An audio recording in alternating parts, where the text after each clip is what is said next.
Hello guys, and welcome back to this video. So today we are going to talk about sacred prostitution. Okay, first we are going to discuss what it is and what it entails, and then we're gonna throw some doubts on it because of new theories, right? Originally, and for many years, specifically what is Western tradition has interpreted Near Eastern traditions and customs as including what is called sacred prostitution. Now here it's necessary to understand what we mean. There's a concept, a construct that is certainly like a bit more modern than what it was, but there's this construct that has circulated around in fields like archaeology and history of sacred sex. And sacred sex is a very old notion because sex was conceived since probably the Egyptians and even before the Egyptians by the Sumerians. I don't know exactly the Babylonians, but certainly by the Sumerians as a divine act.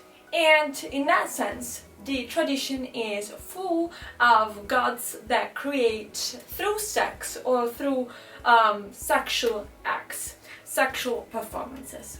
Now, sex, of course, is or was conceived as sacred because of the generative power that it has and that it entails.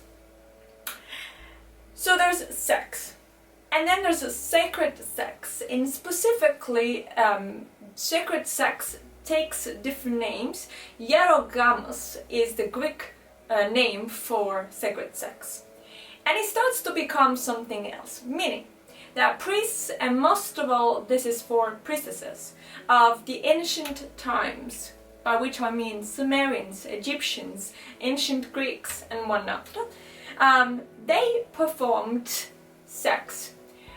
Real sex, that would be a question mark, but for now we're gonna skip this part and later on we're gonna discuss it. But performed sex.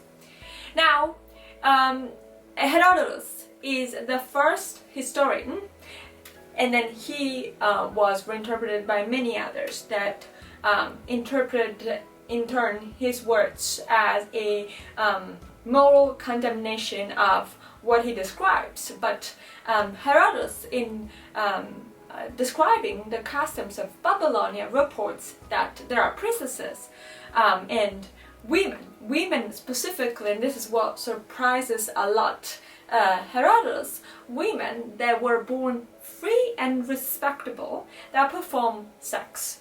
And the way they do it is connected to what we know as sacred prostitution. Meaning, the scandal is not that free, respectable women perform sex, but that they go to a temple before getting married, and they wait outside, and they wait for men to pay them.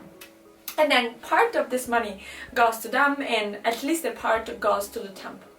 And they wait outside, and they have sex with foreigners outside. Now, are we entirely sure that that happened? Well, on the one hand, there's a strong tradition, a tradition that starts off with probably the Sumerian conception of sex and sacred sex. So in the Sumerian culture, we know there was Inanna that got united with Dimuzi, and Dimuzi was later on reinterpreted by any king, and Inanna by priestesses. And the sources report constantly this verb that refers to sexual activities, meaning, in other words, but though it refers in a very soft way, it's like when we say I slept with somebody, meaning that I had sex with that person, right? And so they use this specific verb to say that these priestesses were sleeping with the king. Now, we are not at this point entirely sure that that happened in the form of sexual intercourse. Some sources say yes, some of the sources say no. Specifically, Stephanie Budin has thrown a lot of doubts, has casted a lot of doubts on the fact that this sleeping did actually entail sex. But the sources are not just referring to the Sumerian. As we know, they refer to ancient Greeks, specifically priestesses of Aphrodite, so priestesses that were worshipping Aphrodite. It would refer also to ancient Egyptians in reference to the cities of Thebes and Lycia. It would refer to Sicily. In Sicily was reported there were priestesses performing in at least 2 places, and one of them is Eryx, which is like in the middle of Sicily. There was, you know, a place, a convent, if you like, where priestesses were performing these acts. So it is reported in a bunch of different places, spread throughout, like what we define as West and we define near East. The elements that are, or they can be surprising, are 2. First of all, why? What would be the reason for free, respectable women to do that? And one idea is that the women would do that in order to devote themselves to a specific goddess, to protect them for the rest of their lives before they actually got married, right? So what Herodotus, which is our main source, reports is that these women would do this, would have sex with a foreigner, sex with a stranger, before actually getting married, and they would undergo this process. So the most beautiful women would solve the issue in very little time. The ugly women would stay in these places for years. I don't know how much Herodotus here could be reliable, but anyway, that's what he wrote. And so it was a form of devotion, the reason why they would do that. And we also know, and this is more for the Turkish Ottoman Empire, that, for instance, blood was considered impure, and so we know, if we look at certain religions, that even though virginity has always been a value, an important value, a bit less nowadays, but an important value, it is possible that this was also a way for men not to be contaminated by women once those women became their wives. So there's that explanation, which doesn't have a lot of consensus though among the experts, among archaeologists and historians. The strongest reason is certainly devotion. And the general idea is that this would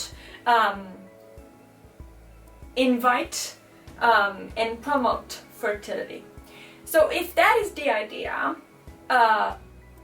we are not currently completely sure that what the sources refer in terms of sleeping and have sex was actually real sex. It could have been just metaphorical, and as I said, Buddhism has argued in that direction.